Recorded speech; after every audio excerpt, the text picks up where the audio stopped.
Então, são 5 e 6, mas acho que a maioria já está online já. Vamos começar também, né?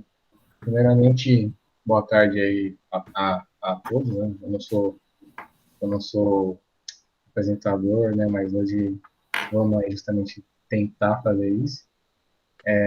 Agradecer também aí, antes de tudo, a presença de todos, obviamente. Principalmente também aí do nosso professor coordenador, Arão, que está aí também. Em breve ele vai até falar conosco novamente.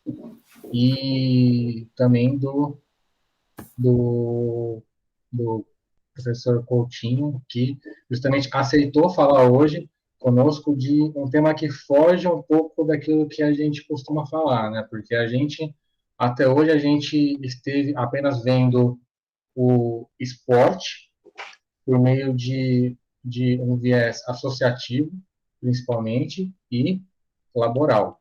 Porém, agora a gente vai adentrar um pouco dentro de uma parte que está dentro também daquelas questões societárias, mas eu acho que principalmente mercadológicas, né? Então, hoje a gente não vai ver o esporte sobre aquele viés, principalmente laboral, mas e sim hoje como também produto, né?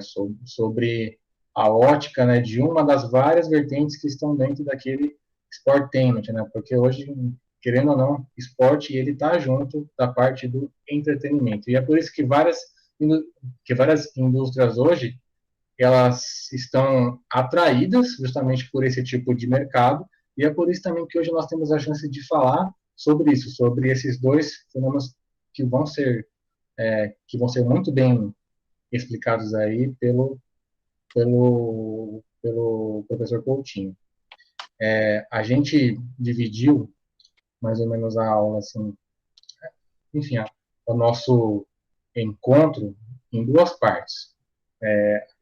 A gente vai ter hoje uma exposição acerca do tema, e depois o professor topou também comentar conosco um pouco daquilo que a gente pôde perceber do Desafio 04. Tá? Então, as perguntas que a gente fez, ele propôs também em justamente comentar conosco algumas respostas que todos nós fizemos, beleza? Arão, a palavra é sua. Isso. Então, primeiramente, em nome da Faculdade de São Judas, eu agradeço imensamente a presença e a disponibilidade do professor José Eduardo Coutinho, que mais uma vez vem nos abrilhantar aqui e levantar questões extremamente importantes. Essa questão e o tema de hoje, eu acho que vale muito para todos os acadêmicos e todos nós, porque, sobretudo, aqueles que querem seguir uma área de direito desportivo, é uma questão muito interessante, atual, que pode gerar lucros financeiros, até pensando aí como atividade profissional. Então, professor José Eduardo, mais uma vez, muito obrigado. O Leonardo Herrera e os demais organizadores, parabéns pela atividade. A palavra é sua, professor. Fique à vontade.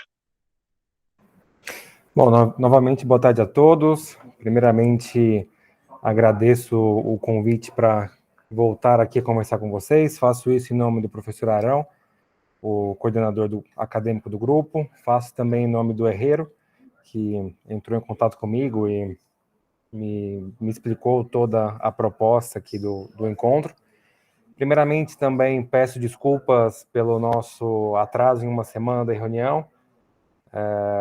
Na última semana, na última quinta, aconteceu uma coisa que eu nunca tinha visto, que na terça-feira adiantaram uma audiência que seria na semana seguinte para quinta, então acabei tendo que correr um pouco aqui com as coisas, e 4:30 da tarde estava começando a audiência aqui, então fiquei impossibilitado, mas aqui, que bom que uma semana depois estamos aqui juntos.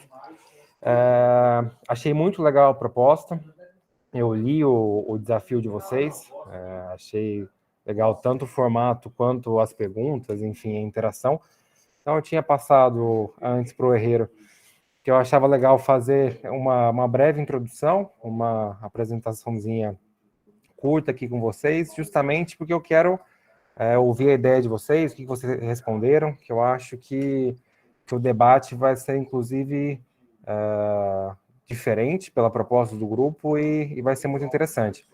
Então, montei aqui uma breve apresentaçãozinha com os conceitos básicos, acerca, obviamente, dos conglomerados esportivos, aqui, primeiramente, aquela breve apresentação padrão. Eu sou bacharel e mestre em Direito pela Unesp, terminei recentemente, tirei recentemente meu diploma em Gestão Esportiva pela Conmebol, e atualmente sou advogado do Corinthians.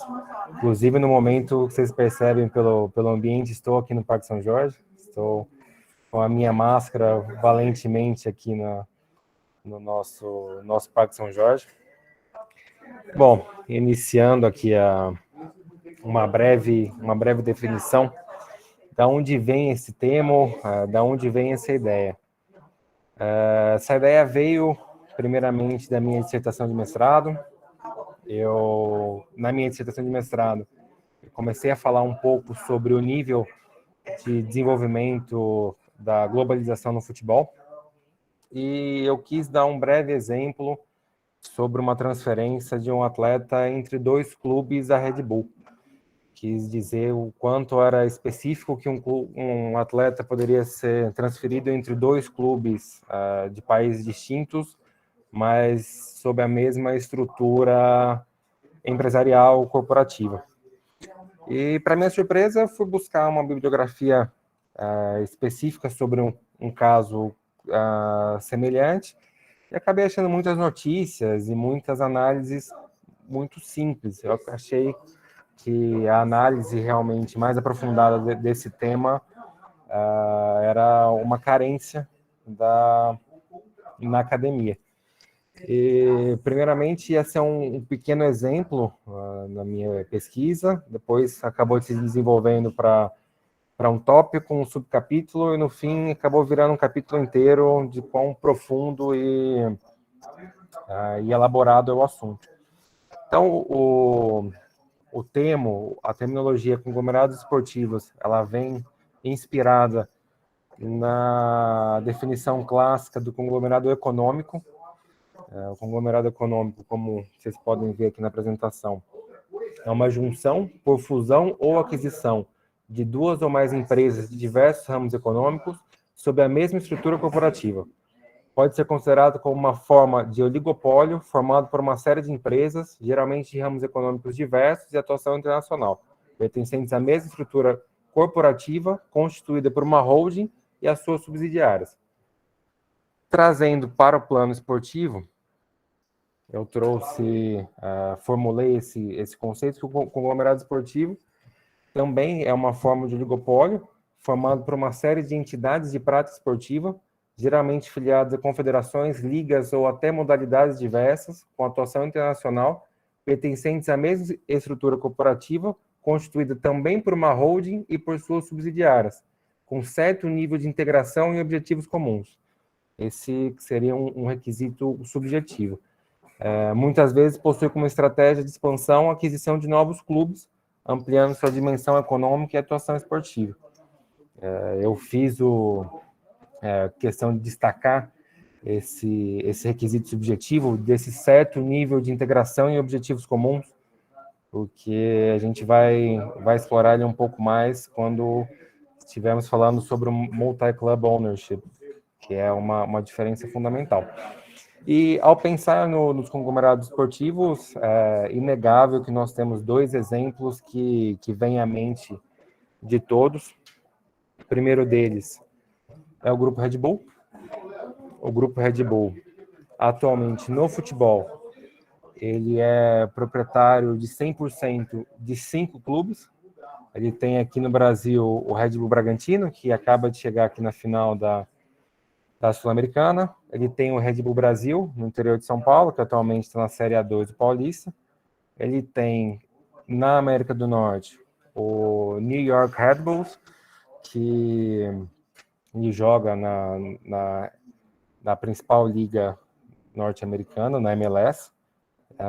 E na Europa ele mantém os dois clubes, que é o Red Bull Leipzig e o Football Club Salzburg, na Alemanha, o Leipzig na Alemanha e o Salzburg na Áustria. Curiosamente, os dois hoje estão na Champions League, em grupos diferentes, mas os dois estão jogando essa edição.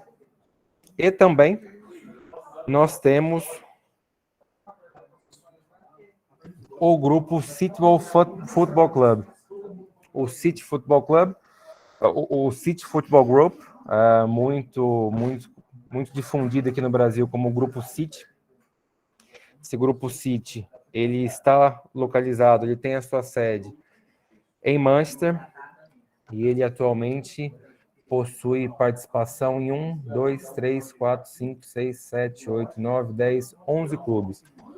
11 clubes, sendo que, diferentemente do grupo Red Bull, ele faz uma diferenciação, ele coloca, ainda que não formalmente, mas estruturalmente, o Manchester City como um clube principal e os demais como secundários. Então, aqui no caso, a gente teria o City Football Group como a holding, o Manchester City como a subsidiária principal e os demais como subsidiárias secundárias. Ele mantém esses 5 clubes com 100% da participação. No caso do New York City, ele é o detentor de 80% da participação e os outros 20%, curiosamente, pertencem ao New York Yankees, ou a equipe de beisebol. Eles têm uma parceria legal, que eles utilizam ali o estádio do Yankees e também, obviamente, aproveitam para impulsionar o clube com a base de fãs dos Yankees, que é muito grande em Nova York. Fora isso, eles têm participação no Mumbai City, que é, obviamente, um clube indiano, participação majoritária, e tem participações minoritárias tanto no Girona, da Espanha, quanto do Shiantsu, que é um clube chinês, e o Yokohama Marinos do Japão. E no começo desse ano, eles inauguraram uma nova forma de associação que eles chamam de clube parceiro. Eles chegaram aqui no Bolívar, eles não anunciaram a aquisição do Bolívar, e colocaram eles como um clube parceiro do grupo. Esse fato é curioso porque eles nunca utilizaram essa forma de parceria, e desde desse anúncio existe uma expectativa do que será essa parceria, ou se é meramente uma preparação para aquisição formal, dependendo de algum requisito interno do Bolívar. Aqui eu destaco, eu esqueci, enquanto o Grupo City se dedica somente ao futebol, ou seja, o City Football Group, ele foi pensado para o futebol. O Grupo Red Bull, como vocês sabem, começou primeiramente como uma empresa de energético, que começou a patrocinar primeiramente competições de esportes radicais, os X Games, e acabou entrando no esporte paralelamente, tanto no futebol quanto na Fórmula 1. Então, além dos 5 clubes de futebol, ela mantém 2 escuderias na Fórmula 1, além de diversos atletas e equipes em uma variedade enorme de modalidades. Então, a gente pode dizer que enquanto o Grupo City é monoesportivo, ou seja, ele pratica e atua somente no futebol, o Grupo Red Bull é poliesportivo, ele tem uma atuação muito vasta nas mais diversas modalidades. Superado, então, os exemplos e essa breve ilustração do que é um conglomerado esportivo, a gente chega na questão do multi-club ownership. Vocês vão perceber que a definição é semelhante, mas essa definição do multi-club ownership é muito mais simples. O conceito do multi-club ownership é autoexplicativo. São um grupo, logo 2 ou mais, de clubes que compartilham do mesmo proprietário. Ou seja, é um requisito objetivo. Nos casos em que mais de um clube compartilhem do mesmo proprietário, está configurado o multi-club ownership. Os clubes não necessariamente são filiados a confederações, ligas ou mesmo modalidades diversas e podem pertencer à mesma estrutura corporativa constituída por uma holding e por subsidiárias ou mesmo por uma pessoa física. E a grande questão é que, diferente dos conglomerados esportivos, elas não possuem nenhuma ou um irrelevante nível de integração e objetivos comuns. Então, a gente pode perceber que, enquanto todo conglomerado esportivo é um multi-club ownership, nem todo caso de multi-club ownership é um caso de conglomerado esportivo. O conglomerado esportivo é um multi-club ownership com um fator subjetivo, que é o fator da integração, é o fator dos objetivos comuns. Como que eu posso ilustrar essa integração e objetivos comuns? No Red Bull, por exemplo, todos têm a mesma, praticamente o mesmo escudo, praticamente utilizam o mesmo uniforme. Aqui o Bragantino, em 2019, foi fazer sua pré-temporada na Áustria, ao mesmo tempo que o City também tenta, em maior ou menor escala, padronizar as cores dos uniformes. Só que o Grupo City ele tem uma questão muito forte da formação. Eles fazem uma formação integrada entre todos os seus clubes. Então, para vocês terem uma ideia do tamanho, de quanto eles levam a sério essa formação integrada, eles contrataram para a construção de todos os novos centros de treinamentos o mesmo arquiteto. É um arquiteto uruguaio que fez o projeto de todos os centros de treinamento para favorecer que todos os atletas em formação recebessem o mesmo ensinamento e a mesma forma a mesma formação esportiva. E são menos falados, justamente por não terem essa integração e não atuarem com objetivos comuns, os casos são menos famosos, por assim dizer. Dificilmente você vai escutar eles como um grupo. Então, trouxe aqui alguns exemplos mais notórios. O primeiro deles é um caso de multi-club ownership que hoje não existe mais, ele passou por esse período, que é do grupo AEG, é um grupo dos Estados Unidos, que atualmente é dono apenas do Los Angeles Galaxy, mas chegou aqui em cima, como vocês podem perceber, são as datas que ele manteve as equipes, mas vocês podem perceber que entre 2001 e 2003, eles mantiveram 5 equipes na MLS, na época que a MLS tinha 10 clubes. Então, o mesmo dono, a mesma estrutura corporativa era dona de 5 clubes entre 10 da elite do futebol dos Estados Unidos. A gente percebe que até pela questão do campeonato ser viabilizado, eles não poderiam, de fato, investir fortemente num conceito de unidade, até porque em toda rodada as equipes estavam jogando entre si.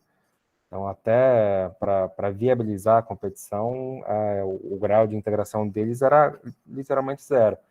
Até hoje, o dono da EG ele é um dos pouquíssimos que recebeu uma premiação da MLS, são 3 que receberam, porque consideram que sem ele, nesses quase uma década, mantendo vários times, a MLS não teria se consolidado, que não teria o crescimento que hoje tem. E hoje em dia a gente pode dizer que é um falecido caso de multi-club ownership, que hoje mantém só um clube. Mas aqui a gente tem um que hoje é ativo, ele está na Ásia, ele é da Coreia. A Hyundai, que aqui a gente conhece muito pela montadora de carro, ela mantém na elite coreana 2 clubes. Um deles está ligado à indústria naval, que é o Ulsan, enquanto o outro está ligado à sua indústria automotiva. Então aqui a gente tem a Hyundai atuando como a holding, com a Hyundai automotiva e a Hyundai naval como já suas subsidiárias, e cada subsidiária mantendo uma equipe de futebol.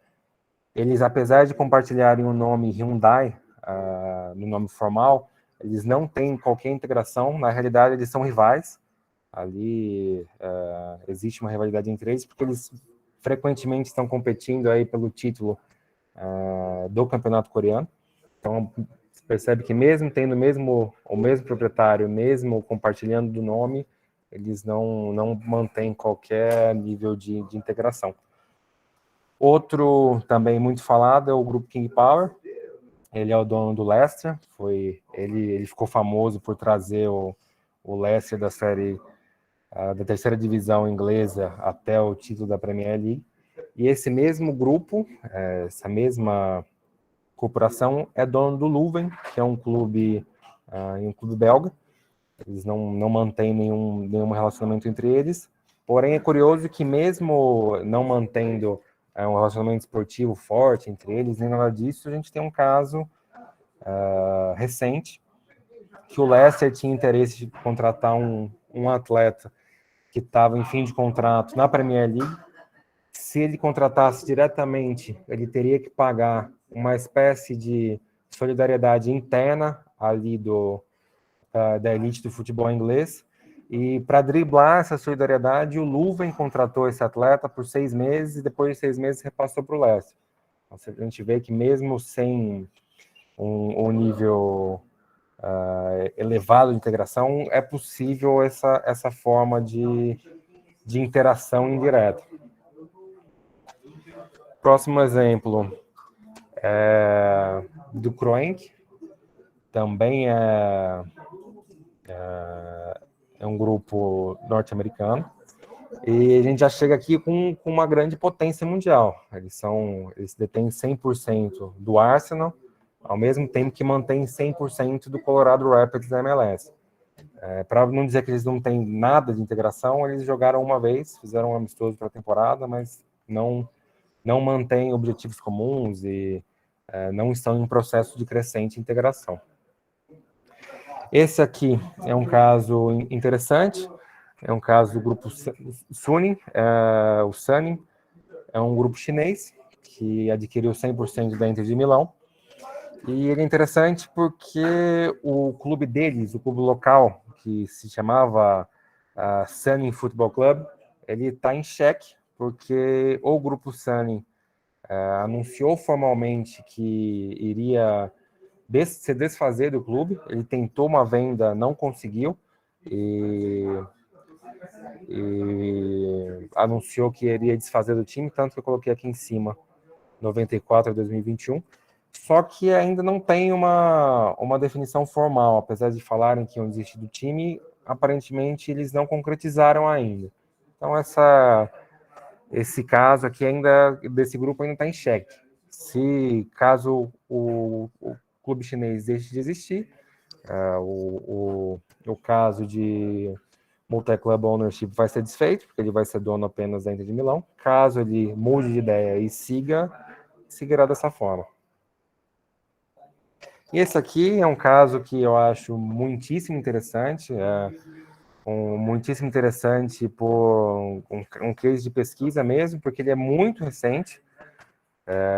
Ele é um caso, quem não sabe, o Atlético de Madrid é majoritariamente detido por 3 pessoas físicas, apesar de ele ter percentuais com grandes corporações, são 3 pessoas físicas que são sócios majoritários, e esses sócios majoritários estão adquirindo clubes.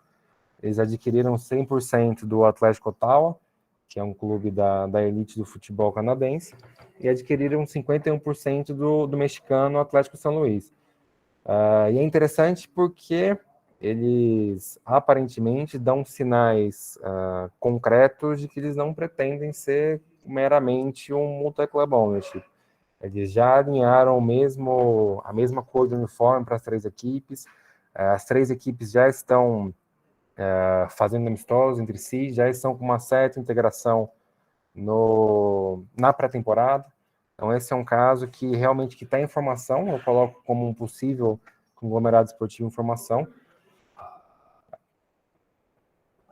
Pode falar, Igor, fica à vontade. Desse caso do Atlético também é bom ressaltar que até a integração de atletas, né? O Atlético ele já teve 3 atletas integrando o Atlético São Luís na temporada passada, E os atletas que geralmente saem da América do Sul para o Atlético de Madrid, que precisa de uma maturação, etc., muitas vezes voltam para o Atlético São Luís, como o caso do Axel Werner, né, que era o goleiro, que agora retorna para o Atlético. Perfeito, certíssimo, certíssimo. Um esquema um pouco semelhante ao que o Grupo City faz muito. O Grupo City faz contratações, perfeito, até o nome Atlético está nos 3, exatamente. E o próprio Grupo City faz contratações e testa em outros clubes antes de levar para Manchester, perfeito. Então, eu diria que a chance desse grau de integração crescer e realmente se consolidar nesse grupo Atlético de Madrid é muitíssimo relevante. E aqui eu faço uma pequena artezinha com os clubes, os principais clubes que falamos aqui hoje. Deixei aqui essa cruzinha no Suning, que a gente não sabe ainda se ele vai se manter ou não, mas a gente percebe que é uma movimentação relevante que envolve clubes de grande porte no futebol mundial, e com atuação em basicamente todos os continentes. E deixei só algumas referências, eu vou deixar esse material com vocês. Essa decisão da UEFA é a decisão que permitiu os dois clubes do grupo Red Bull participarem da mesma competição. E esse estudo da Deloitte é muito legal, não é especificamente sobre conglomerados esportivos, ele é um estudo de finanças geral, só que é possível perceber o poderio financeiro dos clubes que fazem parte do conglomerado esportivo.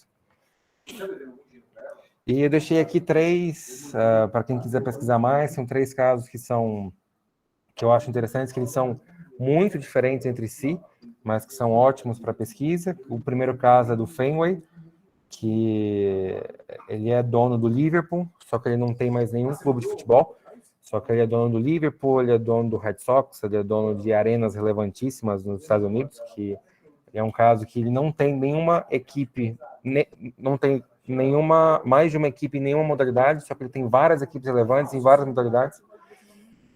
Um estudo de caso também sobre o Orix, que basicamente é indiretamente dono do PSG, e as investidas internacionais que eles fizeram, apesar de nunca terem adquirido um clube a mais que o PSG, eles atuam de uma forma muito única, muito interessante.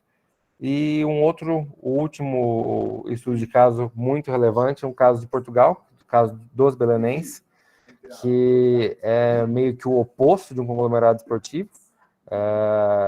O Belenense era um clube tradicionalíssimo em Portugal.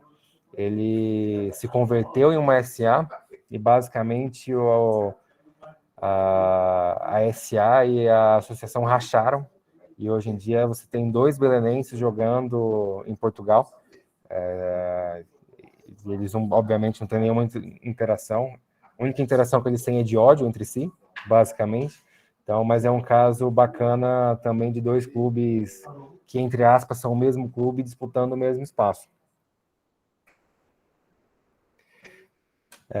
Acho que para uma introdução, para introduzir o tema e escutar o que vocês acharam do desafio, quais são as suas ideias, acho que era mais ou menos isso que eu queria passar. Bem um resumão do tema, que obviamente a gente poderia passar uma semana aqui conversando, que não iria se esgotar. Eu devolvo aqui para o Herrero para a gente começar o debate e ouvir o que vocês, as conclusões que vocês chegaram. Professor, muito obrigado mesmo, muito elucidativas as questões, e é uma tendência que está ocorrendo de forma global, né? Aqui no Brasil a gente tem um caso bem famoso, acho que é o Ibrachina, salvo engano, que está começando com alguma coisa nesse sentido, né? Ele está se pulverizando em várias áreas e o clube começa a se destacar. Então é algo que começa a ganhar força aí. Mas bacana, muitíssimo obrigado mais uma vez. Eu volto a palavra para o Herrero aqui. Obrigado, professor.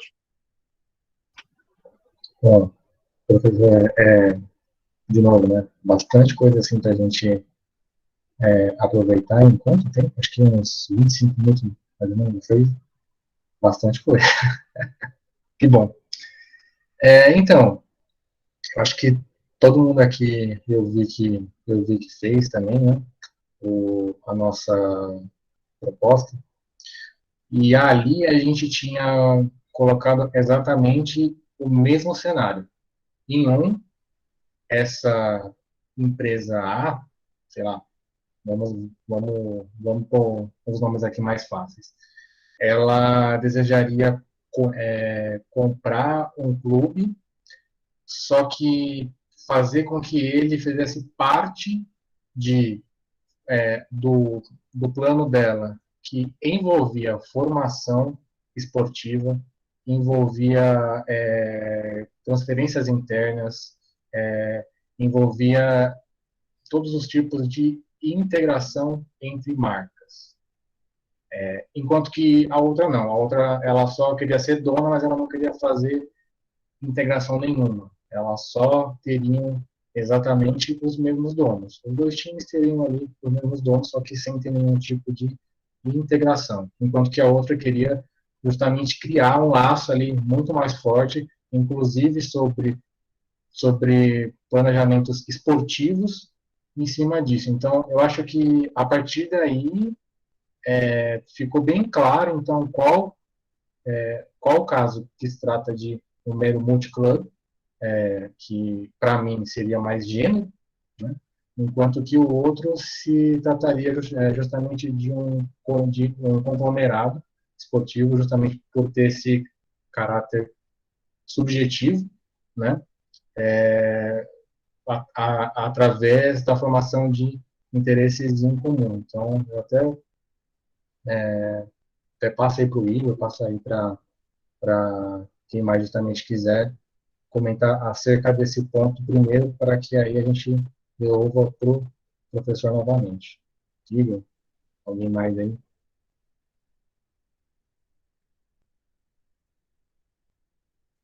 É que é assim, aí todo mundo fica assim, com vergonha, ai, que eu não sei, ai não, que ele é... Gente, falem hoje, aproveitem, aproveita o homem que vamos estar justamente para isso.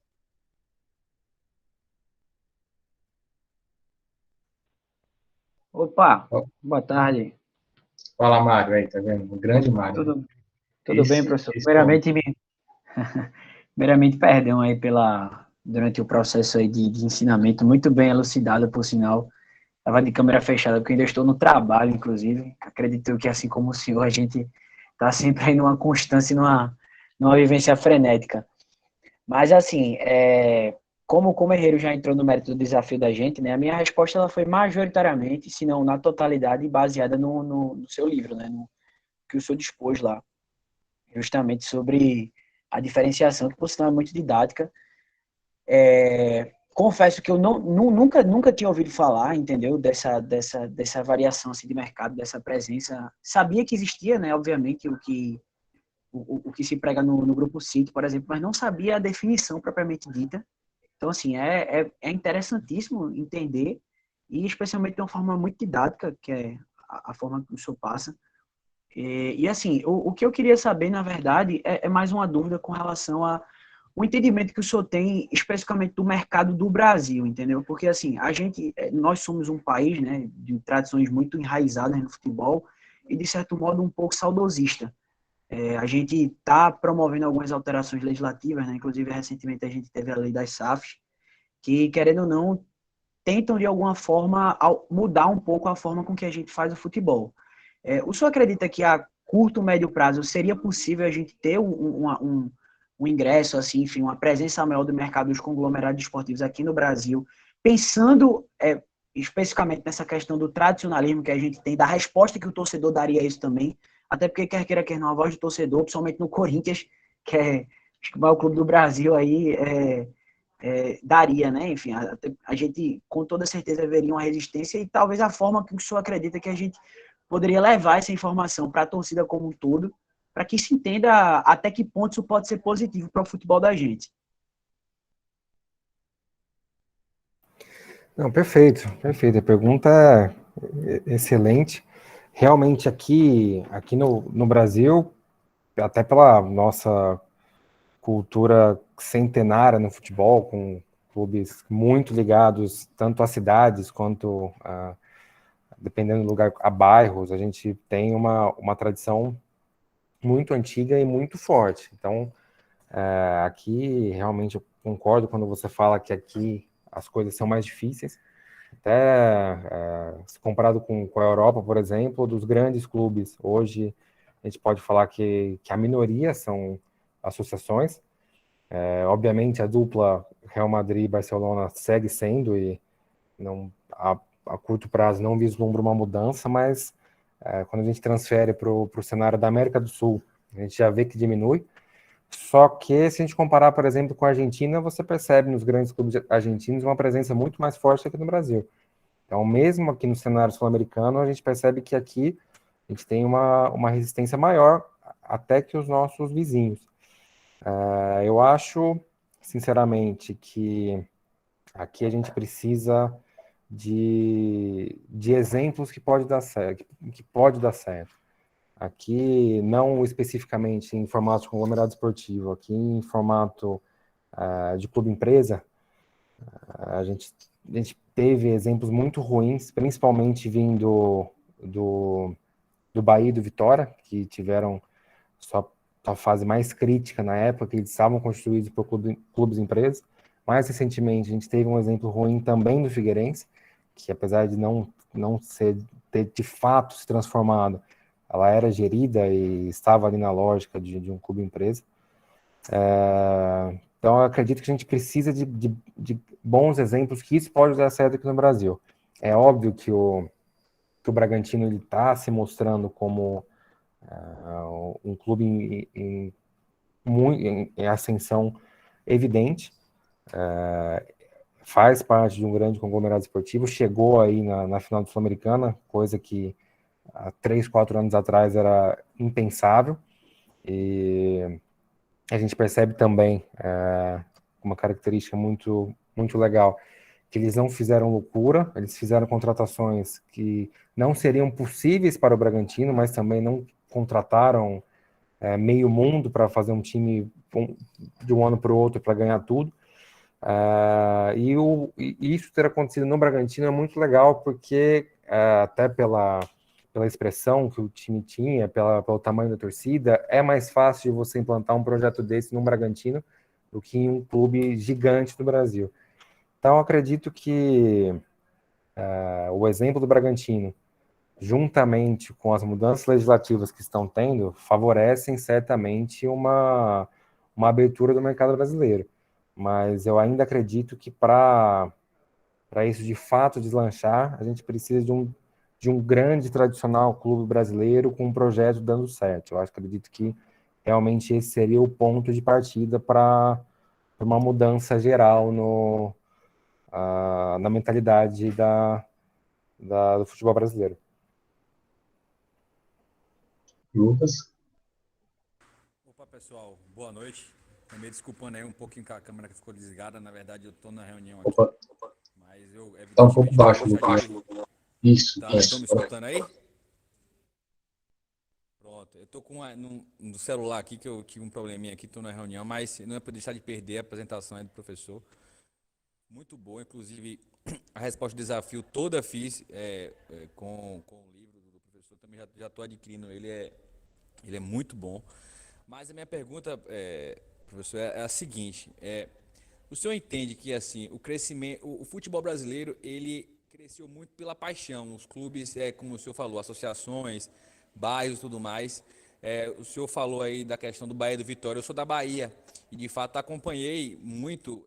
Eu sou Vitória e acompanhei muito o declínio desses dois clubes com a situação. Inclusive o Bahia só se reergueu depois de uma intervenção. O interventor foi meu professor, o Dr. Carlos Hatz, e realmente viveram momentos muito difíceis. Então, minha pergunta é a seguinte: o doutor entende que, sendo o futebol brasileiro movido pela paixão e outros mercados de entretenimento, eles chegando, aparecendo, crescendo, o senhor entende que o crescimento do conglomerado esportivo pode enfraquecer o mercado de futebol?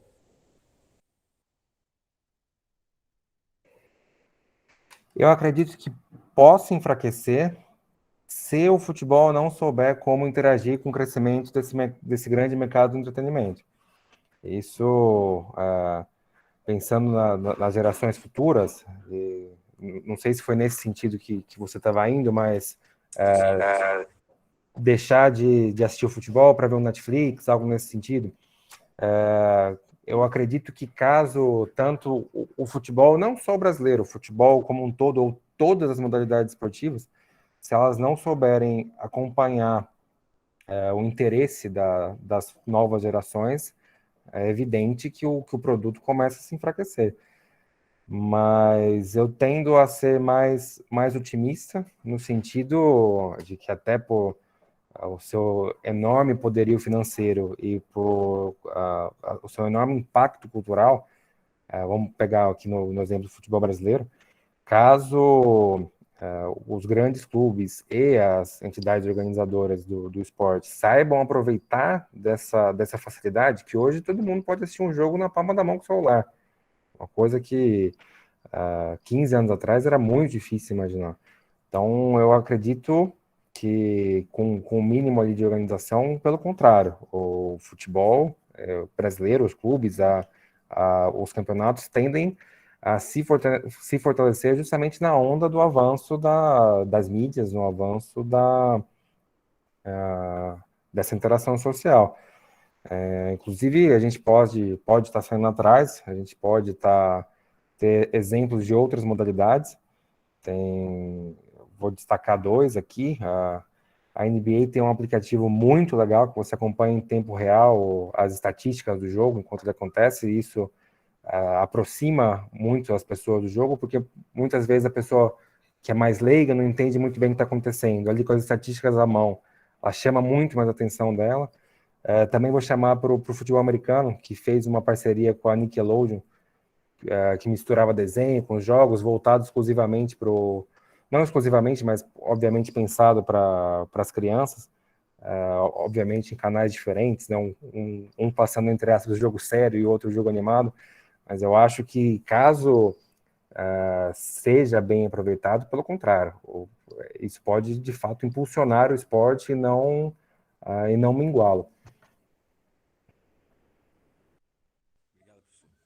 Bom, professor, eu também tenho aqui uma dúvida que talvez seja até um pouco mais direta. A gente colocou também, para dar gancho justamente para esse momento, no problema que um dos dirigentes ele não era a favor disso, ele não era a favor da venda do clube ou então da compra dele, entre aspas, por um dono. E isso a gente vê muito que está dentro daquela lógica da lógica e da própria cultura associativa, né? A gente tem muito isso ainda, a questão da própria paixão clubística dentro dos clubes, mas isso não é apenas algo dos clubes, mas sim de toda a sociedade. A gente ainda não vê direito, talvez assim, com tão bons olhos, a venda ou então a compra de alguma empresa por um dos nossos clubes, justamente por ser algo extremamente passional.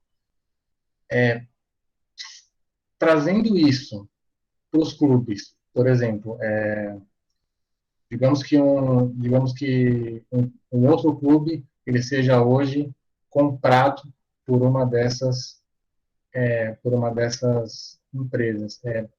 Como é que fica a ligação do torcedor, da pessoa que vai justamente consumir esse novo clube a partir do viés agora de uma marca? Porque, assim, eu não conheço nenhuma outra modalidade a não ser automobilismo, no qual a gente torce por marca. Né? Então, isso é algo que, no futebol, isso ainda é algo muito novo. E eu não sei se é também por isso que os clubes menores talvez estejam sendo mais visados. Né? Os clubes que não têm, aliás, que não são clubes de massa, né? Que não são assim, clubes de massa. Porque tem sim essa preocupação por parte dessas empresas quanto a isso, ao fato de ter ainda muita paixão envolvida principalmente com os símbolos, com a marca do clube, com roupa do clube, tem algo assim ainda? Não, isso certamente. Isso certamente, e quanto mais. Eu não vou nem utilizar a palavra relevante. Quanto mais tradicional for o clube, maior apego se terá pela sua tradição.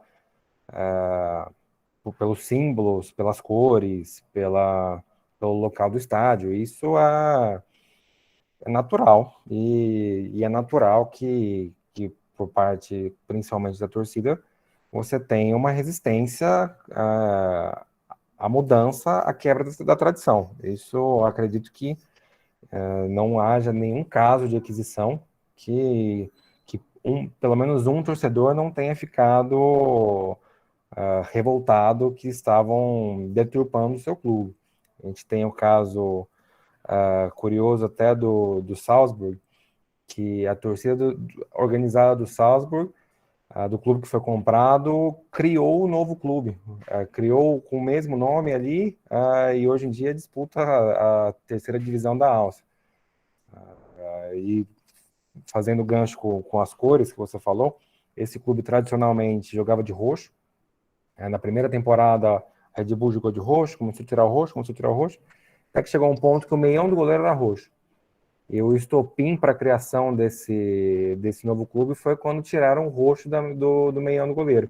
Falaram, não, agora realmente não é mais o nosso clube.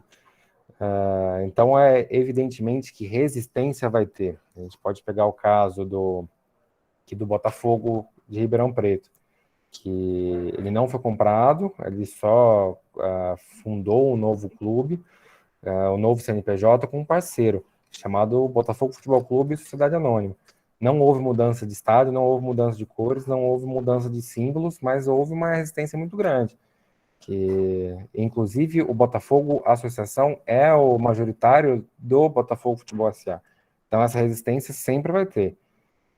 O que eu posso colocar de mais objetivo é que, primeiro, essa resistência vai ser maior ou menor, dependendo do nível de sentido que isso fizer.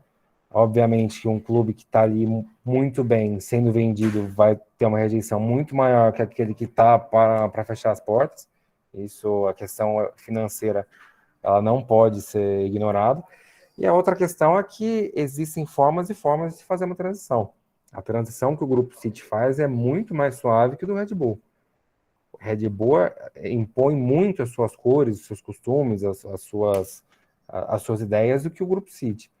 Então, eu acho que resistência sempre vai haver para qualquer mudança. Então, se uma associação quiser colocar ou tirar uma estrela em cima do símbolo, uma parte da torcida não vai gostar. Mas eu acredito que, variando de caso a caso, isso pode ser melhor trabalhado dependendo das circunstâncias. Ela não precisa ser igual o Red Bull, que chega de um ano para o outro, muda o uniforme, muda tudo, muda o nome. Ela pode ser mais gradual, se esse for o caso, se esse for o interesse para o sucesso do projeto. Entendi, valeu. É o Marco agora, né? Fala, Marco. Oi, boa tarde, gente. Boa tarde, professor Coutinho. É o seguinte, eu queria perguntar o seguinte, se há atualmente eu vou perguntar duas possibilidades potenciais, né, dois potenciais aí. A primeira seria a potencialidade de algum grupo econômico estrangeiro comprar, vocês bem dizer, comprar algum time no Brasil, né? Ou vários times no Brasil. Se há essa possibilidade, se há esse potencial, se há alguma movimentação, algum boato sobre isso. E outro é uma potencialidade contrária.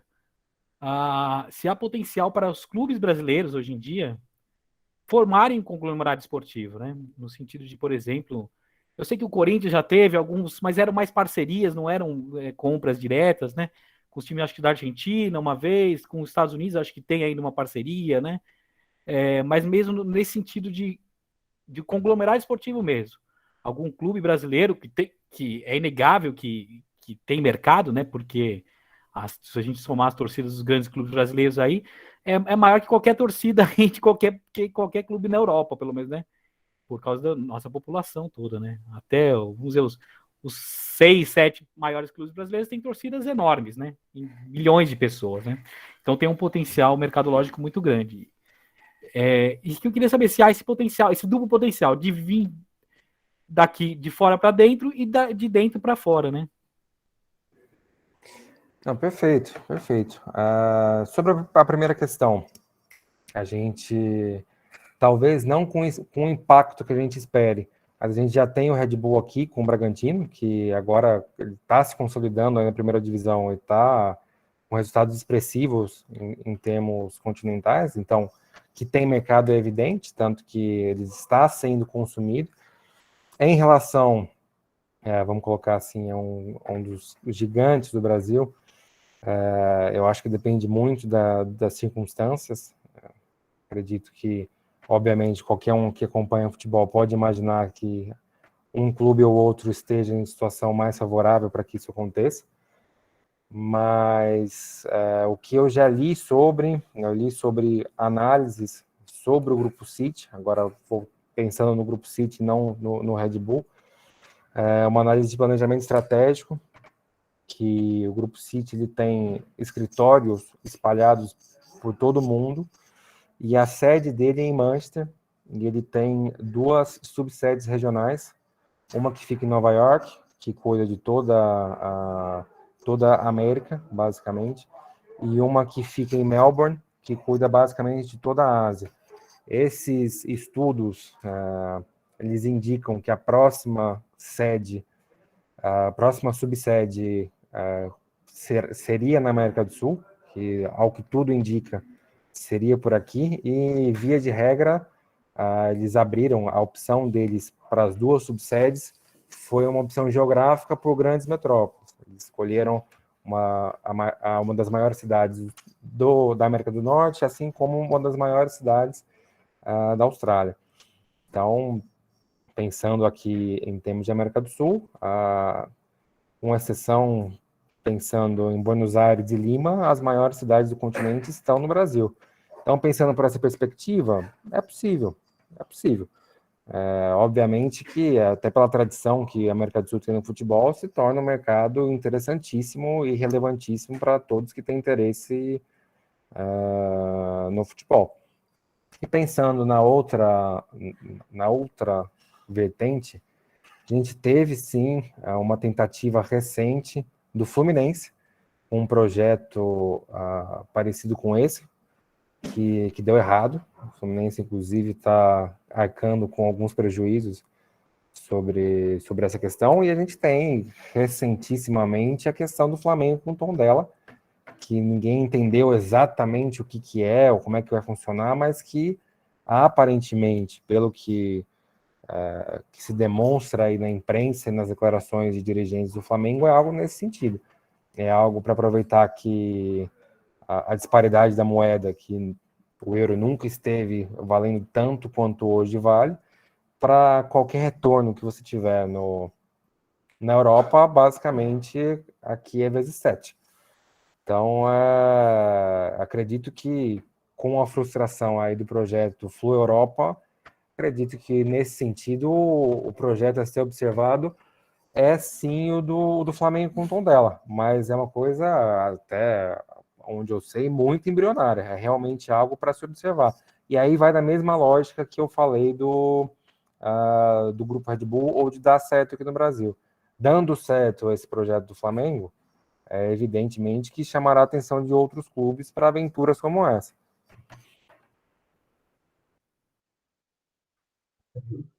Igor?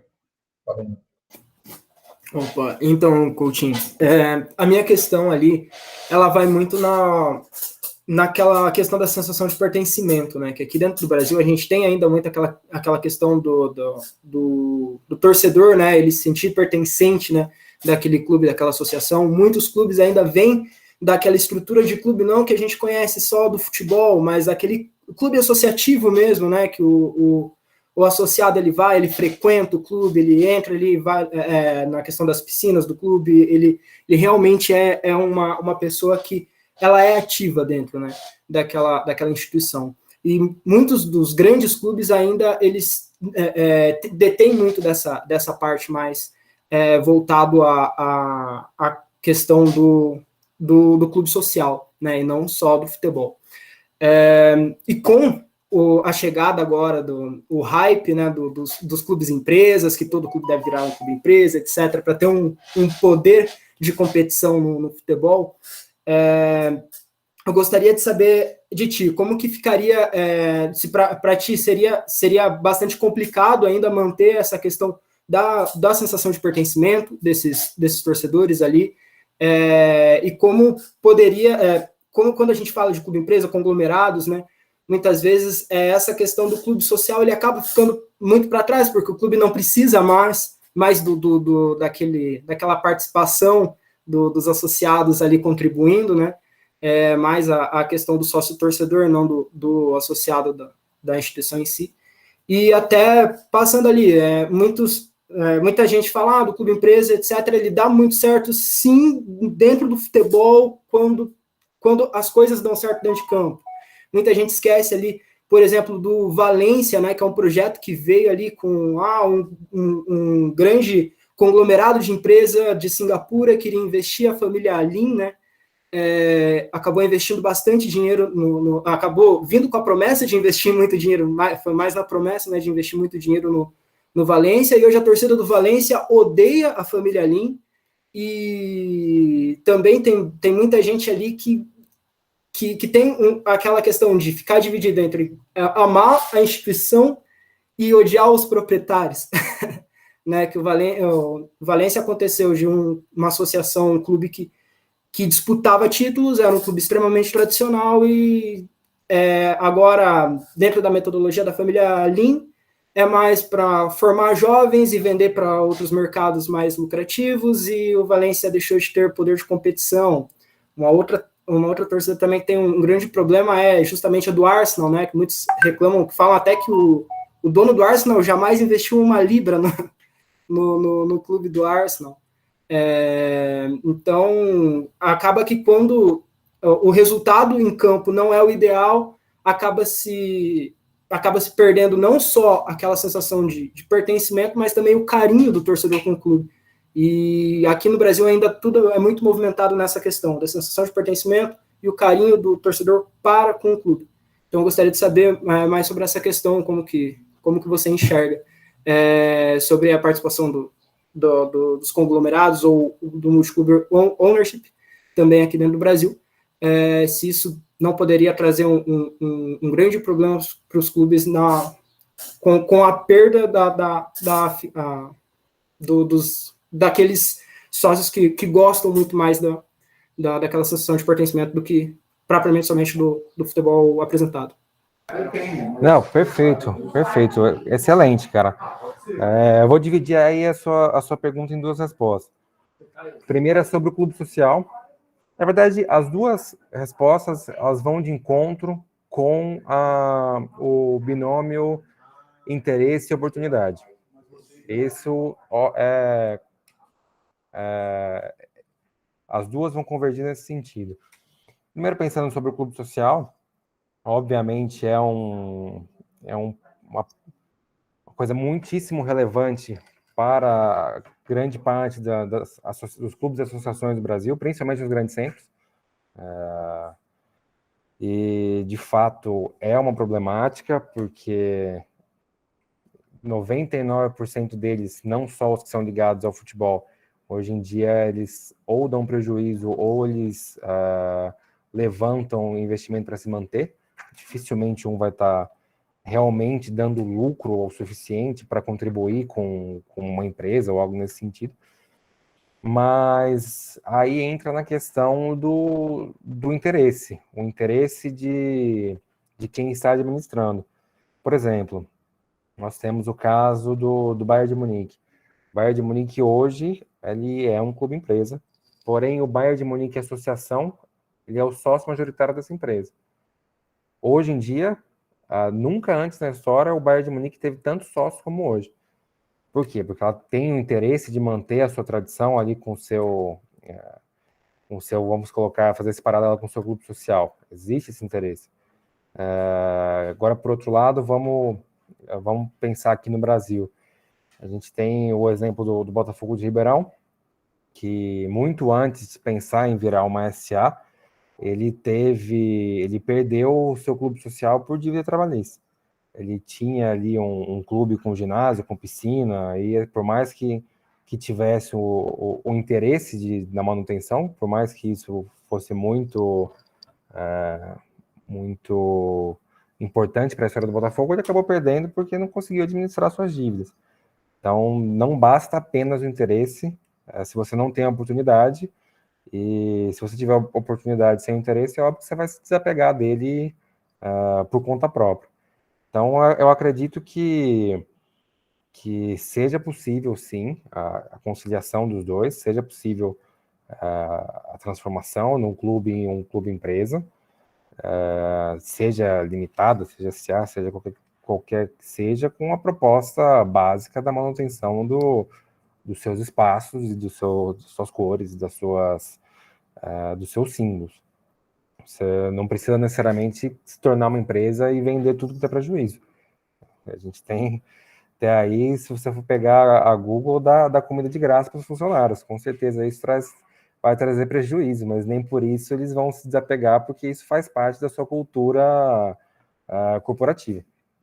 E o segundo ponto, também é um ponto interessantíssimo, também adiciono à lista aí o Watford, que os donos são a família Pozzo, que os torcedores simplesmente odeiam de um nível absurdo, fazem protestos quase todo jogo, e é uma questão muito, muito relevante para o futebol, obviamente, e eu confesso que eu particularmente estou muito curioso para ver como é que vai ser a relação da torcida do Red Bull Bragantino agora nessa volta pós-pandemia, porque no momento que a gente estava com torcida, a presença do Red Bull ainda era muito menos agressiva, o Bragantino ainda usava suas cores, o estádio ainda se mantinha o nome, e agora, justamente nesse período de pandemia, eles tiveram essa mudança realmente, que agora eles estão com a identidade visual 100% do Red Bull. E, paralelamente, eles estão tendo resultados esportivos como, tirando o Campeonato Paulista, nunca tiveram. Então, eu estou realmente curioso com essa volta ao estádio, como é que vai ser essa relação. Eu quero acompanhá-la, mas, obviamente, entendendo que a realidade do Bragantino é uma realidade diferente dos grandes clubes tradicionais do Brasil, que meio na linha que, se não der certo no Bragantino, muito dificilmente daria num clube de maior relevância, mas que, se der, talvez, se bem trabalhado, em um clube de maior relevância poderia também dar. Marcel tem? Opa, tô sim. Todo mundo me escuta? Sim. Fala aí. Beleza. Minha dúvida é referente a, tipo, como é que fica a hipótese de que foi até exposta no material que a gente leu, que é o exemplo do Red Bull Salzburg e o Red Bull Leipzig, disputando, que constantemente estão na Champions League, certo? E é aquela questão de, tipo, muitas vezes eles podem se encontrar nas fases de mata-mata, tanto nas fases de mata-mata quanto nas fases de grupo, que poderia ocasionar um conflito de interesse, certo? Que é algo que me assustou bastante quando eu acabei lendo, ou quando eu cheguei a ler, porque, tipo, eu não consigo imaginar meu time, no caso, que seria o Bahia, sendo adquirido por uma outra empresa, e em uma competição ele ceder espaço para o time que tem uma qualificação melhor, pensando só no bem da empresa, não no bem do clube, entendeu? Queria saber como é que fica essa questão no cenário, principalmente nacional. Legal, cara, essa pergunta sobre o equilíbrio das competições é uma das perguntas chaves quando a gente pensa na questão meramente esportiva. Para entender, vamos fazer análise de 2 casos específicos que, para o bem aqui da didática, as decisões tomadas foram diferentes, que é o caso da UEFA e o caso da Federação Paulista de Futebol.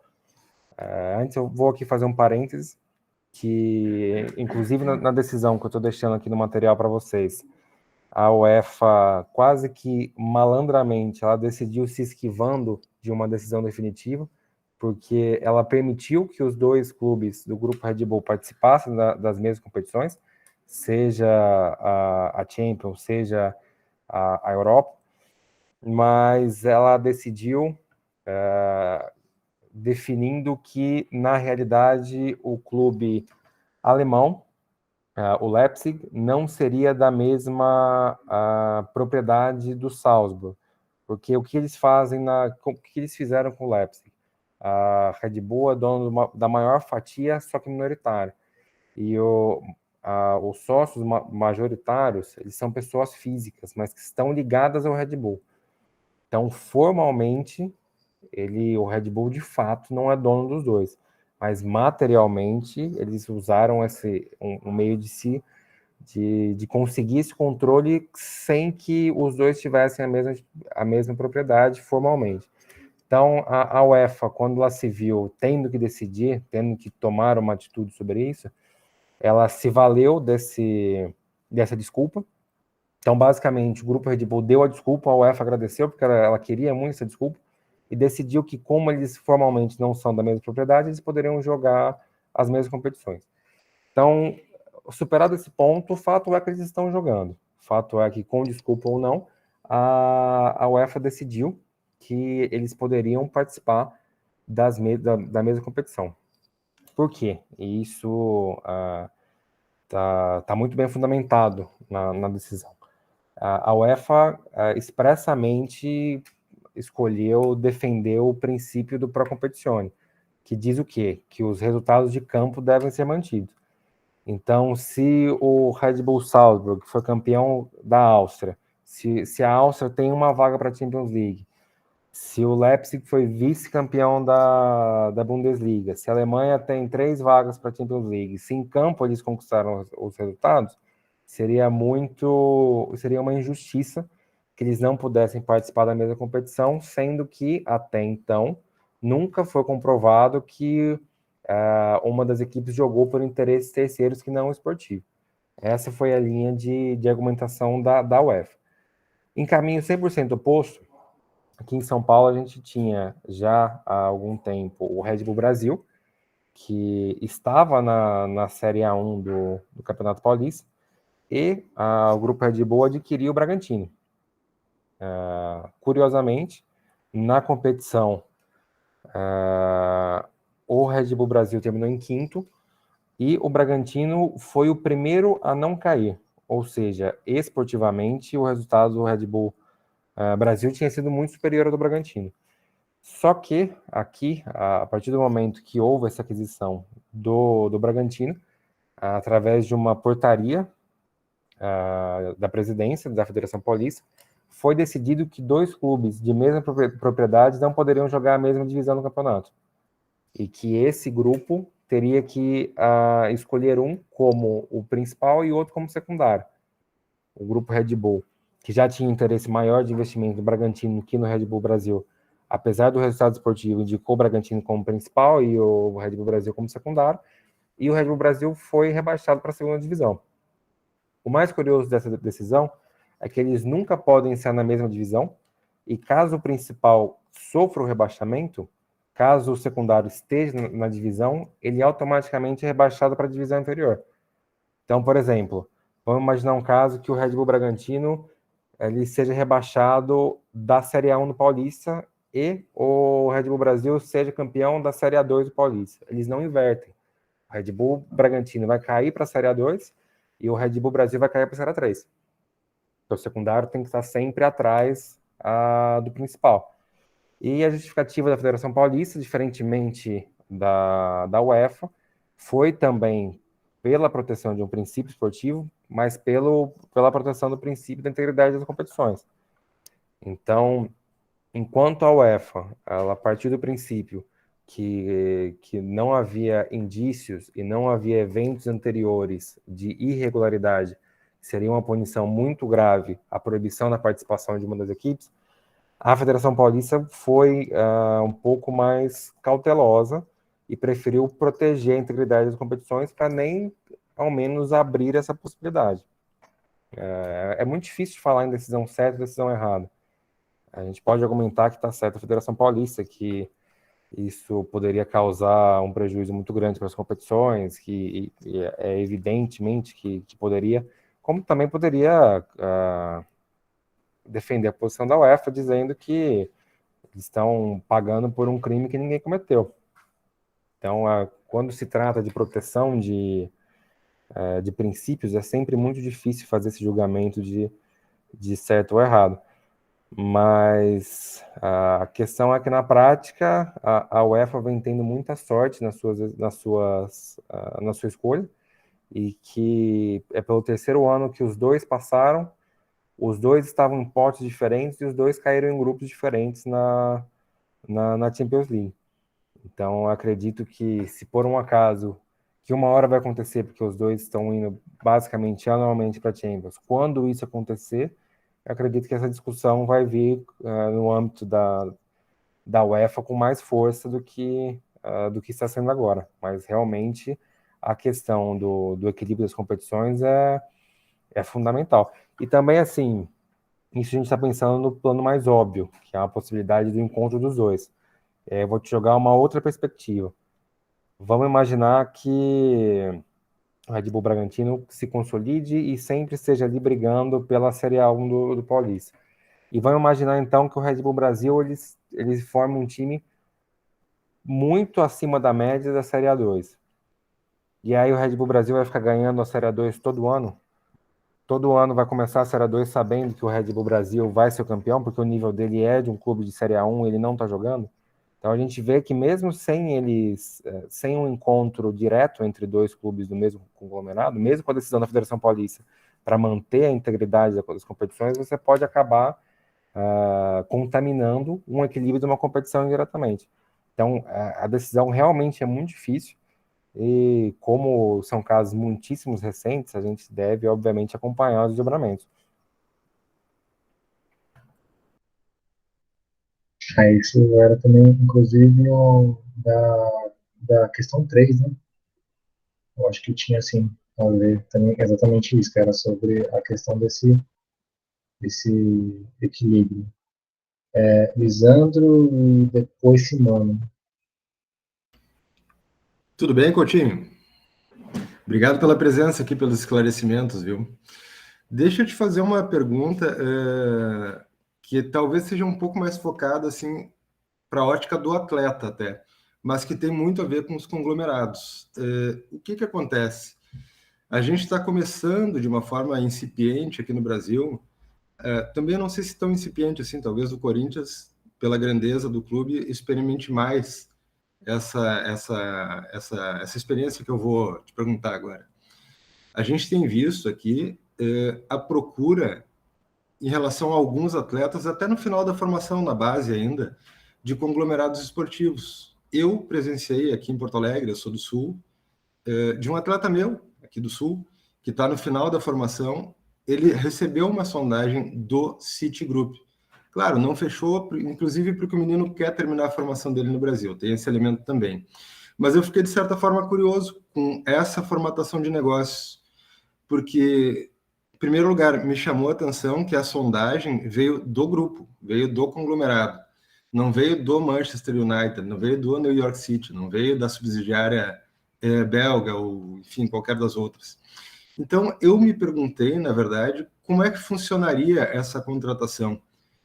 Eu não sei se amadurecendo a negociação e se ela efetivamente se esquentando, digamos assim, ela seria direcionada para alguma das subsidiárias, ou até acredito que sim, porque eu acho que o vínculo laboral, o vínculo empregatício tem que se dar com algum clube, acredito que sim. Mas, além disso, eu fiquei com a curiosidade, será que existe algum outro instrumento contratual, talvez, que estabelecesse, por exemplo, uma preferência de alocação ou, entre aspas, uma obrigatoriedade de aceite do atleta de realocação dentro das subsidiárias do mesmo grupo? Então, eu te pergunto o seguinte, pela tua experiência como advogado do Corinthians, e até porque tu tens essa especialidade com foco nos conglomerados econômicos, como é que se dá essa relação entre o atleta e a contratação com o conglomerado? Ficou um pouco comprida a pergunta, né? Não. Ficou realmente muito clara. Bom, primeiro sobre a questão dos menores, a gente percebe que é uma prática que se repete, porém, assim como todos os atletas,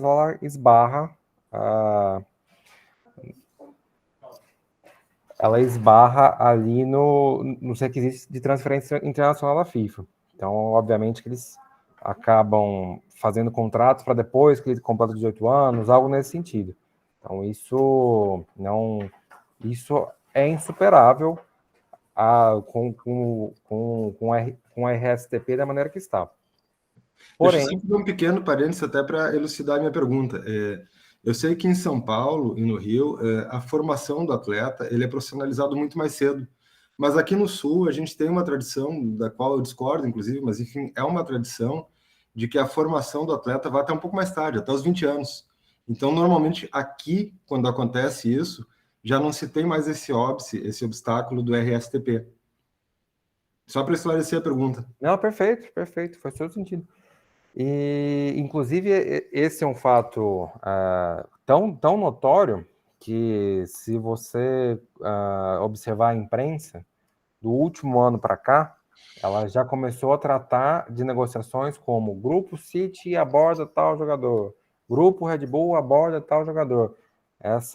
Inclusive, me chamou muita atenção quando isso aconteceu. Olha, a imprensa já está tratando, em matérias, tanto aqui quanto de fora, falando expressamente, olha, o Grupo City está atrás de tal atleta, ainda não está claro em qual clube ele irá atuar, mas, enfim, algo realmente nesse sentido.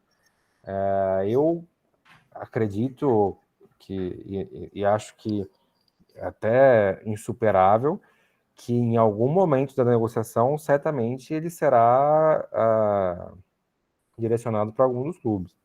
Isso, ele não... ainda que isso seja uma questão negocial entre o atleta e o seu empresário com o grupo, mas ele de fato ele vai ser registrado por um clube e não pelo grupo em si.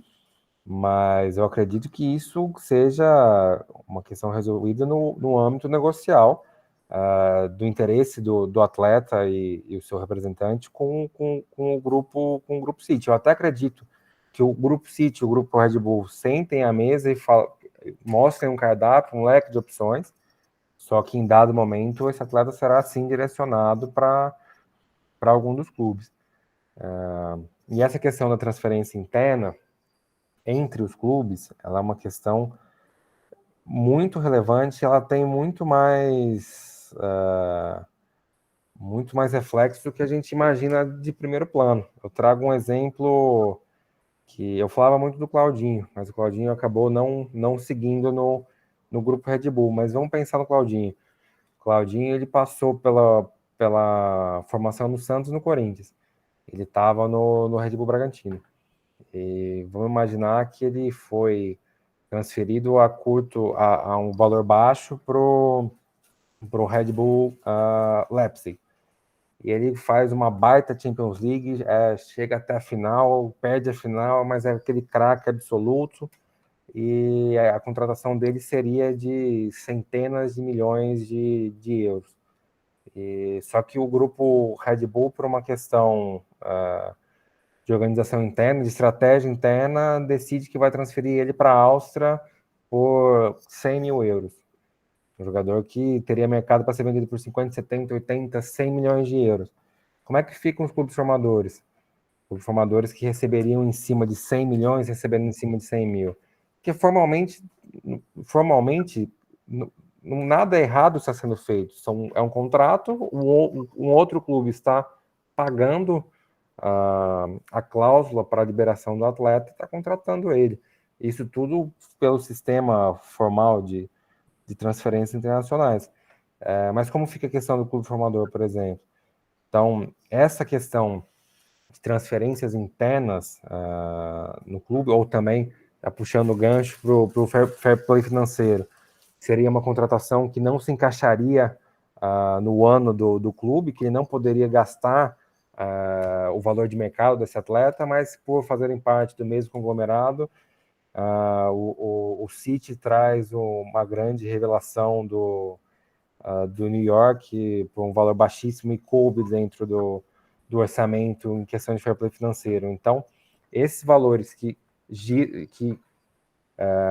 circulam internamente, eles são de um controle muitíssimo difícil e podem gerar repercussões, tanto em termos de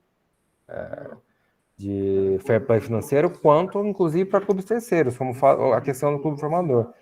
Então, eu não tenho essa resposta, mas eu acredito muito no sistema de uma dupla concessão, uma concessão das entidades organizadoras do esporte, no sentido de acreditar que as coisas estão sendo feitas dentro das normas, mas também os conglomerados esportivos estarem dispostos a demonstrar que eles estão fazendo tudo dentro das normas. E eu, particularmente, não vejo essa movimentação, e obviamente essa movimentação tem que partir das entidades de administração do esporte, mais especificamente da FIFA.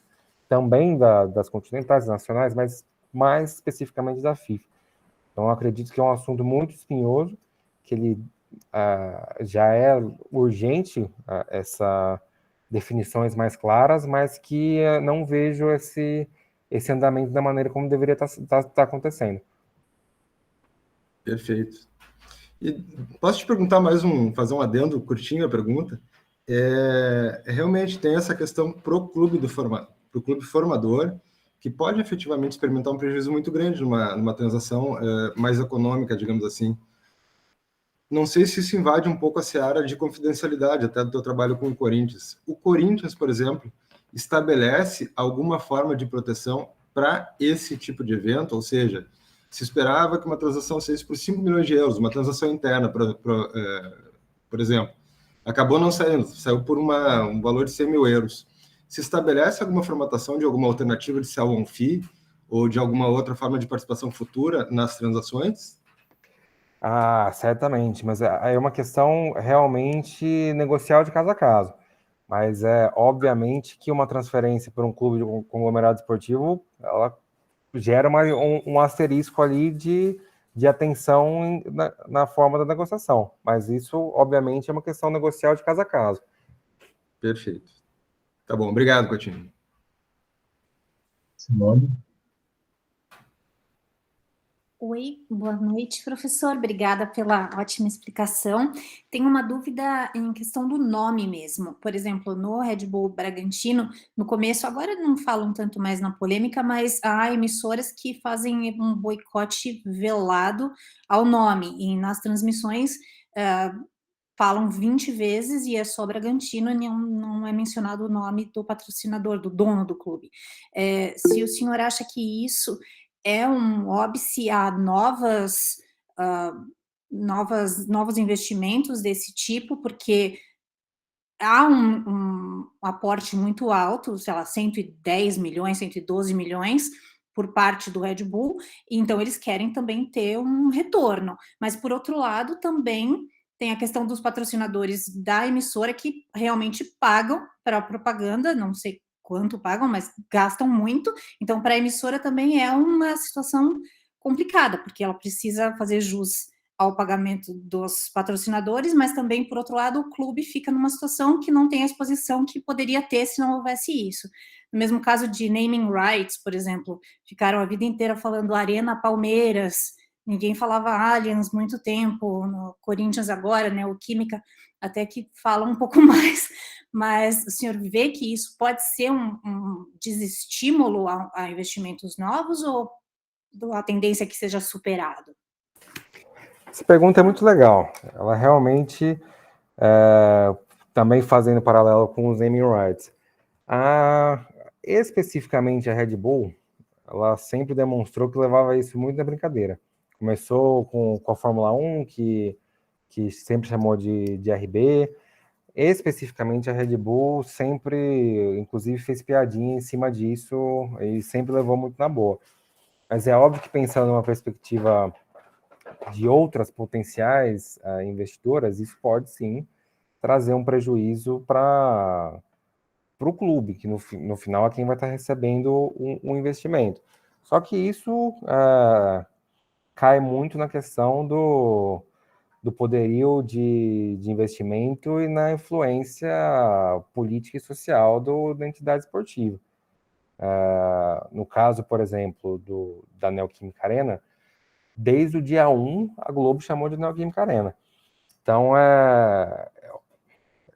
obviamente que o clube também, em contrapartida, ele no fim, ele escolhe, talvez entre aspas, mas ele escolhe com quem que ele vai fechar a transmissão das suas partidas.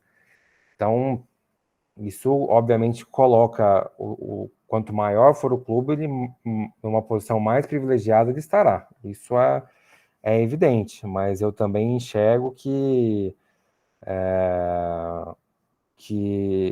existe uma questão justa do mercado. É o que você falou, a televisão ela tem os seus patrocinadores e os clubes eles têm o seu interesse em divulgar quanto mais possível os seus patrocínios. Eu acho que aí acaba entrando mais uma vez na questão negocial de quanto mais forte for a marca, quanto mais forte for o clube, mais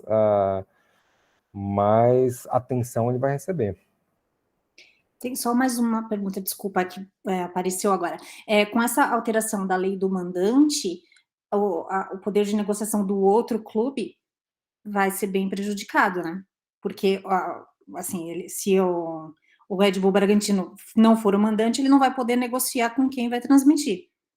Então, isso acaba prejudicando o patrocinador. E uma outra pergunta, que não tem muito a ver com o nome, mas sobre a transparência, porque eles investiram muito dinheiro e disseram que tiveram, sim, lucro, mas não foi publicado nenhum balanço, e a questão é que eles não são obrigados por lei a publicarem, mas o que, na sua opinião, o que o senhor acha? Tem um investimento que claramente é da empresa, não é por bilheteria que eles ganham 150 milhões de reais.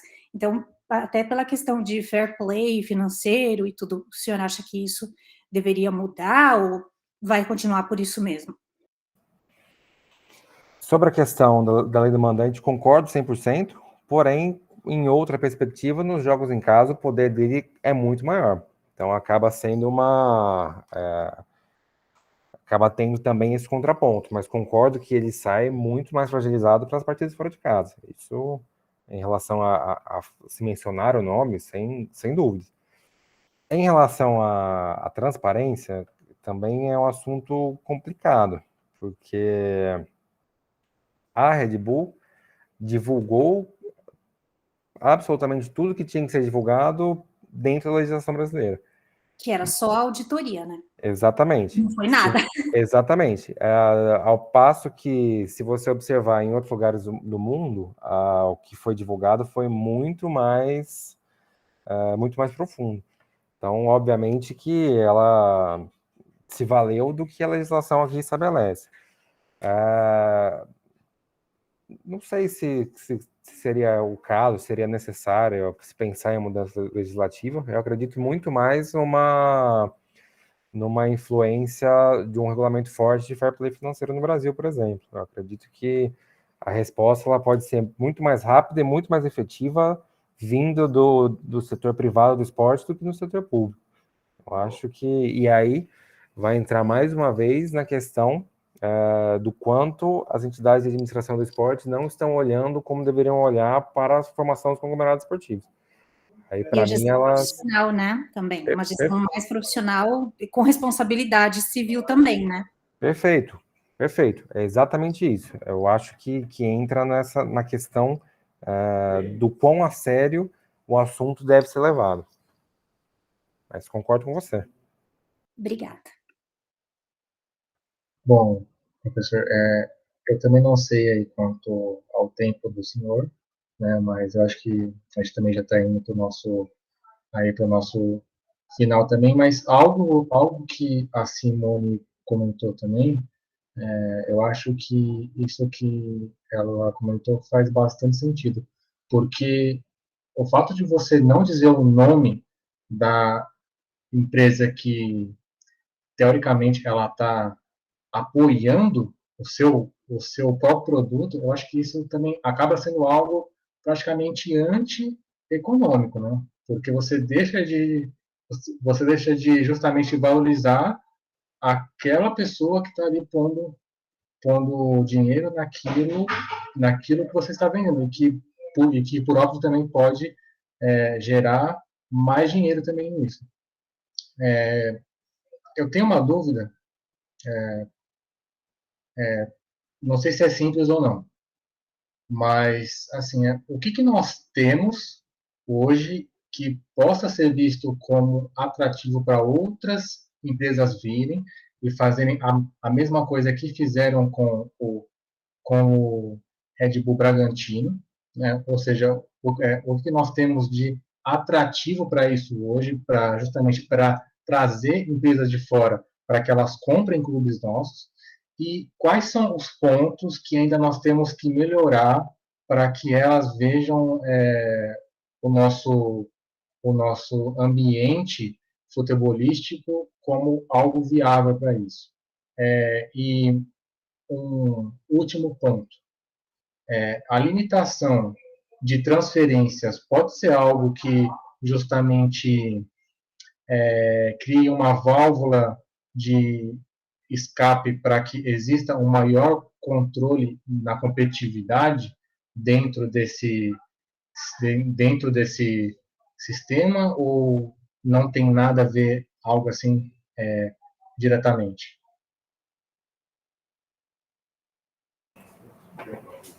Bom, vamos lá, dividindo em três os questionamentos. Concordo 100% com o primeiro ponto. Concordo que, em caso de uma liberação maior agora, por exemplo, falando o nome de todo mundo, fazendo propaganda de todo mundo, vai ser natural que o investimento aumente e que daqui a 2 passos o futebol brasileiro esteja rendendo mais, o que vai ser bom também para a emissora. Isso é evidente. Mas o que eu acho difícil, e eu acho que todos nós enxergamos que daqui a 2 passos é isso que vai acontecer. Só que é muito difícil dar esses 2 passos, porque toda a economia do futebol está muito amarrada. Não só os clubes, a própria Rede Globo também, o futebol nos poucos programas que dão lucro para a Rede Globo.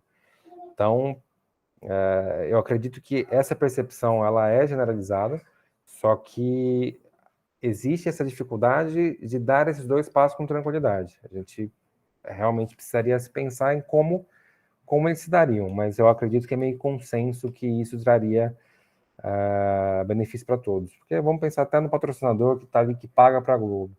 Se é um campeonato mais forte, um campeonato mais assistido, mais pessoas vão ver a sua propaganda.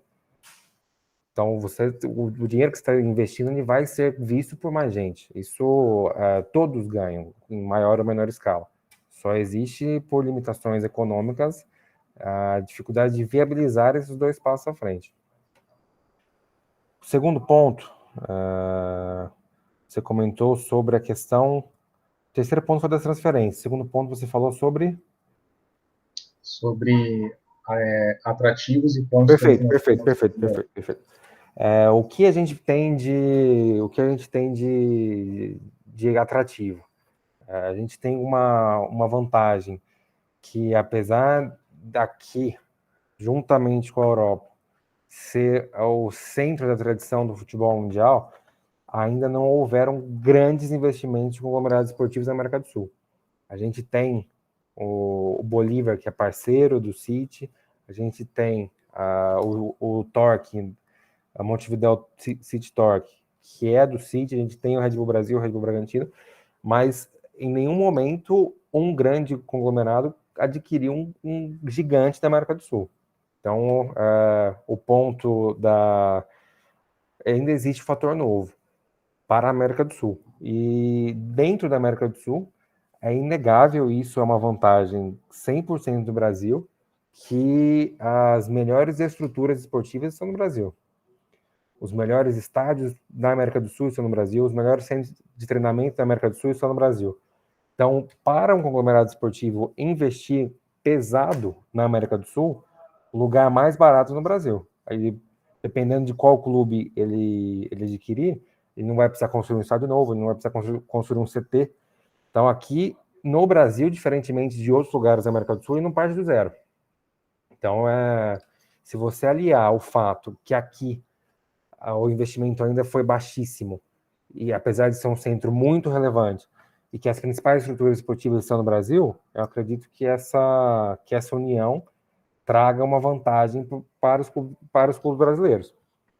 E o terceiro ponto das transferências, ela pode sim ser uma medida interessante, mas aí a gente vai entrar na questão da boa vontade das duas partes. Porque se você for pensar em termos do que é justo, justo pelo justo, não é justo você limitar que os clubes do conglomerado esportivo tenham uma limitação que os demais não têm. Que afinal uma transferência nada mais é que uma quebra de contrato seguido de uma formulação de um novo contrato. E aí, assim, eu acredito que é sim uma estratégia interessante, porém precisaria da boa vontade das duas partes. Os conglomerados esportivos entenderem que, olha, se a gente não fizer concessão, uma hora uma FIFA ou uma UEFA vai proibir que eu exista, ao mesmo tempo que a FIFA também tem que entender que vai chegar um certo momento que ela vai precisar tratar esses clubes de uma maneira diferente que ela trata os demais. Então, acredito que possa ser sim um caminho viável, mas é necessária a boa vontade das duas partes, que é sempre muito difícil. Certo, fala aí, Mário, para a gente já poder justamente... Imagino que seja a última pergunta. Professor, a minha dúvida já é um pouco atrelada à terceira questão, né, que enfim, a gente vem abordando aí, que é justamente essa questão da diferenciação entre a decisão da UEFA, no caso do Leipzig, do Salzburg, e o que aconteceu aqui no Brasil, né, entre o RB Brasil e o Red Bull Bragantino. Eu particularmente, discordo da decisão da FPF no sentido de que julgo eu se tratar muito mais de um paliativo a uma necessidade que a gente precisa regulamentar, entendeu? Porque é algo atrelado de ordem mercadológica, então não adianta a gente querer resistir para algo que é gritante, que em algum momento vai estar dentro do nosso futebol, mas ao mesmo tempo eu entendo sob o ponto de vista cultural, tá entendendo? E eu acho que é aí que, de certo modo, há uma divergência entre as decisões. Eu acho que na Europa existe uma facilidade maior de se entender que as pessoas que fazem o futebol não vão manipular o resultado, que acredito eu que seja o grande cerne da questão aí. Já no Brasil, infelizmente, a gente pode chegar a conclusões diferentes. Inclusive, no próprio meio de futebol, isso poderia ser objeto de questionamento. E é partindo dessa premissa que, na minha questão, eu fundamentei nesse sentido, que eu acredito que a decisão ela poderia ser diferente, mas, ao mesmo tempo, diante da ausência dessa regulamentação, que ela é necessária, eu julgaria prudente, né, que, quando ela fosse elaborada, se estabelecesse algum caráter sancionatório, entendeu? Para que, de certo modo, tranquilizasse, né, as pessoas que estão envolvidas nesse meio. Eu acho que se você vai autorizar algo no Brasil, que, reitero, infelizmente é um país que culturalmente tem certas condutas que não são muito positivas, até para você tranquilizar esse antro, eu acredito que o meio ideal seria você estabelecer sanções aos clubes que eventualmente infringissem essas normas. Aí eu queria saber se o senhor concorda com isso, ou se o senhor acha que tem algum outro caminho mais viável, quiçá fazer o que a UEFA fez lá no caso da Champions, até porque eu falo, até puxando um pouquinho para a parte do direito penal, eu não sou um cara que acredita que sanções resolvem os problemas, mas tem certos casos como esse que eu não consigo enxergar outra coisa se não estabelecer algo nesse sentido. Eu queria saber a opinião do senhor, o que é que o senhor acha que poderia ser estabelecido para que o mercado ele respondesse de uma forma positiva a essa instauração de eventual conglomerado e dos clubes, né, compartilhando a mesma divisão. Legal. Concordo que é paliativo, mas eu vou além. Eu acho as duas decisões paliativas. porque ao mesmo tempo que a Federação Paulista joga os dois para divisões diferentes, enquanto estiver dando certo, vai levando, o que pode dar errado, por exemplo. O exemplo que eu dei do domínio absoluto do RB Brasil na Série A2, que ela teria que tomar alguma atitude. Mas, por outro lado, a da UEFA também é paliativa, porque ela usa ali a muleta de que o Red Bull formalmente não pertence ao grupo Red Bull. Então, a partir do momento que aparecer algum clube que de fato pertence ao mesmo proprietário, ela vai ter que tomar uma decisão mais definitiva. Então, eu enxergo as duas como paliativas. Concordo com você que o ideal é o meio termo. Eu também sou contra a proibição, mas também vejo com muito receio essa liberdade integral de dois participando sem qualquer tipo de observação, enfim. Mas aí eu vou voltar mais uma vez na questão da boa vontade. Porque se você estabelecer sanções ou uma observação diferenciada para clubes de um conglomerado esportivo, você vai estar tratando eles de maneira diferente dos demais. E para tratar de maneira diferente que os demais, tem que haver uma boa vontade entre as partes. Os clubes do conglomerado precisam entender que essa é a forma deles existirem, que eles, por sua especificidade, eles precisam, diferentemente dos outros, que você presume a boa-fé, eles precisam comprovar que são regulares, ao mesmo tempo que também, para quem organiza a competição, é muito difícil você olhar para um grupo específico com olhos diferentes. É difícil, porque isso você levanta na hora a questão que o seu campeonato está contaminado. Então, é preciso também que tenha essa coragem de tratar de maneira diferente o que tem que ser tratado diferente. Para mim, a grande questão o debate ele fica muito ali na proibição ou tá tudo certo, vamos liberar. Eu acho que os dois caminhos são ou perigosos ou injustos. Eu acho que apoio 100% o meio tempo. Eu acho que tem que participar, mas eu acho que tem que prestar contas. E por contas a gente coloca de uma maneira, entre aspas, de uma maneira diferente. Mas para que isso aconteça, novamente, depende da boa vontade das duas partes. Respondeu, Mário? 100%, muitíssimo obrigado, professor. Professor, obrigado novamente aí. Obrigado aí pelo tempo, obrigado aí justamente pela paciência também e por meio que ter aceito também um tipo de formato, sei lá, um pouco diferente até, né? Mas que bom, eu espero também que o senhor tenha gostado também, tá? Porque ao menos eu digo assim, não somente por mim, mas bastante gente disse que esse tema foi foi muito mais, além de ter sido mais palatável, eu acho que é algo muito mais interessante também de ver, porque parece que mexe com duas ou três ou mais áreas junto, né? Não é apenas direito desportivo, mas assim você está vendo vários outros campos ali junto. Então, novamente, obrigado aí pelo seu tempo, tá bom? E inclusive, parece que o senhor vai participar de um curso, não é isso? Se, também, claro, né, se o senhor já quiser também falar. Não, perfeito. Novamente agradeço o convite para estar aqui com vocês de novo. Eu achei esse formato muito legal, ainda mais quando é uma pessoa só falando, acaba ficando uma coisa meio maçante, ali 1, 2 horas falando. Achei esse sistema muito mais participativo, legal. Dúvidas surgiram que eu não tinha pensado sobre essa perspectiva. Questão do naming rights, do nome do clube, achei muito legal, por exemplo, não tinha pensado nessa resistência, nessa perspectiva que a gente tem aqui no Brasil. E estou à disposição para futuros encontros. A gente alinha as agendas, que é sempre muito corrido, mas a gente sempre dá um tempo. Você comentou, realmente, em 2019, eu fiz a primeira edição de um curso aqui na ESA, OAB de São Paulo, que foi muito legal. A intenção era que ele fosse anual, só que ano passado, pela pandemia, ele acabou tendo esse ato. Esse ano, a ideia novamente era para o primeiro semestre, porque ele foi um curso presencial, mas novamente a pandemia não deixou, então ele está para acontecer de maneira virtual. Ele abriu para pré-inscrição de interessados, eu mando o link para você compartilhar com o pessoal, e é um esquema bem leve, assim, bem como foi hoje, bem um debate, acho que vocês vão gostar.